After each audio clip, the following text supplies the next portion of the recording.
নমস্কাৰ, মই ৰাণী দীপা। আশা কৰিছোঁ সকলোৱে ঘৰতে আছে, কুশলে আছে। দাদা এজনৰ অনুৰোধ আছিল তেখেতলৈ এটি ভাল লগা গীত। আচলতে তেখেতে গীতটি চিলেক্ট কৰি দিছিল প্ৰথম প্ৰেমৰ সুবাস গীতটি গাই দিবলৈ, আৰু তেখেতৰ অনুৰোধ মৰ্মে তেখেতলৈ মই গীতটি গাবলৈ লৈছোঁ।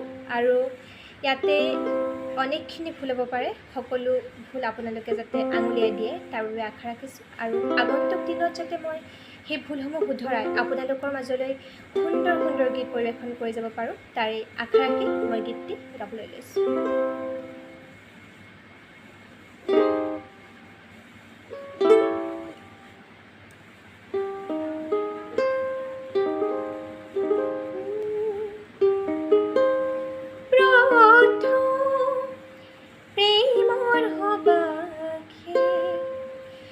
অজানিতে